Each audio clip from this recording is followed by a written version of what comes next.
अस्सलाम वालेकुम, कैसे हैं आप सब। उम्मीद है कि ठीक ठाक होंगे। Welcome to the super cook. आज मैं सुपर कुक में लेकर आई हूँ मज़ेदार से लाहौरी मुर्ग छोले।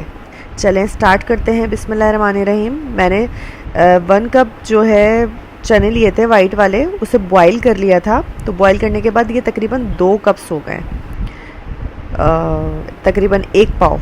और 1 किलो मैंने चिकन ली है, जिसे मैंने अच्छे से साफ़ कर लिया है, धो लिया है। और प्याज मेरे पास जो है, आप ब्राउन भी कर सकते हैं। मेरे पास ब्राउन प्याज थी तो मैंने वो ले ली है। और वैसे आप 2 अदद जो है दरमियानी प्याज ब्राउन कर लें। और टमाटो पेस्ट लिया है मैंने 2 टमाटर का, जो मैं पीस कर रखती हूँ, फ्रीज़र करती हूँ, वो है। और ऑयल है तकरीबन इसमें 1/2 कप।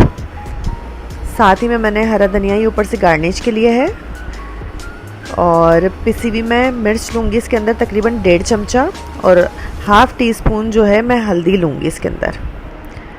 और नमक हस्बे ज़ायका लूँगी मैं इसमें। कुटी हुई जो है ब्लैक पेपर काली मिर्च लूँगी मैं इसके अंदर 1 टीस्पून। और गरम मसाला है ऑल स्पाइसेस 1 टीस्पून, ये मैं लास्ट में डालूँगी। और पिसा हुआ धनिया लूँगी मैं इसमें 1 टेबल स्पून। और कुटा हुआ भुना हुआ ज़ीरा लूँगी मैं 1 टेबल स्पून। अदरक लहसुन का पेस्ट तकरीबन 1.5 चमचा लिया है मैंने इसमें। और 2 हरी मिर्चें लिए हैं मैंने, जो मैं बाद में डालूँगी लास्ट में। गरम मसाला, हरी मिर्चें और हरा धनिया लास्ट में डालेंगे। अब एक बाउल के अंदर जो प्याज ब्राउन मैंने की हुई थी वो डाल दूँगी। और टमाटर का पेस्ट, इसमें थोड़ा सा पानी डालने के बाद आप इसे ब्लेंडर भी कर सकते हैं। मेरे पास हैंड ब्लेंडर है तो मैंने इससे कर लिया है। इसमें मैं बिल्कुल अच्छे से इसको पीस लूँगी। अच्छे से पीसना है ताकि प्याज कोई रहे ही नहीं मसाले में, नहीं तो वो फिर मुंह में आएगी, बुरी लगेगी। कि मैंने इसका पेस्ट अच्छे से बना लिया है, देखें। चाहें तो आप, अगर आप लोगों के पास टमाटर का पेस्ट नहीं बना हुआ तो साबुत टमाटर भी डाल सकते हैं। जब आप ब्लेंडर करेंगे तो वो अच्छे से पीस जाएगा। और अब एक कढ़ाई के अंदर मैं ऑयल डालूँगी, जिसे अच्छे से थोड़ा गर्म करने के बाद मैं अदरक लहसुन का पेस्ट डाल दूँगी इसके अंदर। अदरक लहसुन पेस्ट के बाद थोड़ा फ्राई करूँगी मैं, फिर इसके अंदर मैं चिकन ऐड कर दूँगी।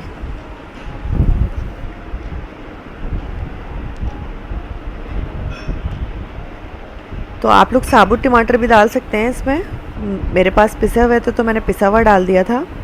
और छोले मैंने अच्छे से बॉईल कर लिए थे, इसमें नमक थोड़ा सा डालकर। और मैं पानी नहीं फेंकती, उसी पानी में मैंने बॉईल किया था। थोड़ा सा पानी भी छोलों में था। अब मैंने चिकन को अच्छे से फ्राई कर लिया, देखिए। और इसमें सारे स्पाइसेस मैं डाल दूँगी।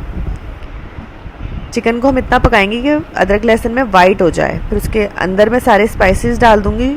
सिर्फ गरम मसाला बचा लूँगी, जो मैं आखिर में डालूँगी। ये अब इसके अंदर जो पेस्ट बनाया था मैंने वो डाल दूँगी मैं इसमें। ये डालने के बाद तकरीबन मैं इसको 10 से 15 मिनट पकाऊंगी। 10 से 15 मिनट इसे पकाने के लिए रख दूंगी ढक कर। ये देखें 10 से 15 मिनट बाद हमारी चिकन गल भी गई है। और अच्छे से अब मैं इसे भून लूँगी। इसका पानी भी खुश्क हो गया है। ये देखिए मैं इसे अच्छे से भून लूँगी।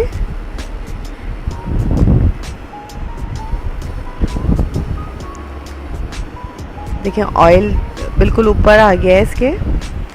जब मसाला हमारा रेडी हो जाता है तो इसका ऑयल ऊपर आ जाता है, मीन्स कि हमारा जो सालन है, जो भी हम बनाते हैं, वो अच्छे से भून गया है। अब इसके अंदर जो मैंने छोले बॉईल किए थे वो मैं इसमें डाल दूँगी। ये देखिए छोले, इसमें थोड़ा सा छोलों का पानी भी था। मैंने बिल्कुल खुश्क नहीं रखे थे छोले। अब इन छोलों को मिक्स करने के बाद मैं इसे 5 से 8 मिनट के लिए मैं इसे पकने के लिए रख दूँगी थोड़ी देर, ताकि ये अच्छे से मसाला इसके अंदर मिक्स हो जाए। ये देखें बहुत मज़ेदार से छोले हैं। ये मैं इसको रख दूँगी 5 से 8 मिनट के लिए। देखें 5 से 8 मिनट बाद हमारा ऑयल भी ऊपर आ गया है। अच्छा, इसमें कुछ लोगों को थोड़े से पतले पसंद होते हैं, मतलब थोड़ा ग्रेवी हो, लेकिन हमारे घर थोड़ा सा मतलब इसी तरह से खाया जाता है जैसे आपको दिख रहा है, थोड़ा सा गाढ़ा गाढ़ा सा। तो अब मैं इसमें हरी मिर्च डाल दूँगी जो मैंने गोल गोल काट ली थी। और हरा धनिया भी मैं इसमें डाल दूँगी। थोड़ा सा मैं बचाऊँगी, वो मैं बाद में डालूँगी। जब मैं इसे डिश आउट करूँगी। और अब गरम मसाला जो मैंने आपको बताया था कि वो मैंने नहीं डाला था सालन में, क्योंकि हम स्टार्ट में अगर गरम मसाला डाल देते हैं तो हमारा जो सालन है उसका कलर थोड़ा सा डार्क हो जाता है, तो वो अच्छा नहीं लगता। गरम मसाला मैंने लास्ट में डाला है। ये मज़ेदार से लाहौरी मुर्ग छोले हमारे रेडी हैं। उम्मीद है कि आप लोगों को मेरी रेसिपी पसंद आई होगी। मेरी रेसिपी पसंद आई हो तो मेरे चैनल को सब्सक्राइब कीजिएगा, बेल आइकन दबाना ना भूलिएगा।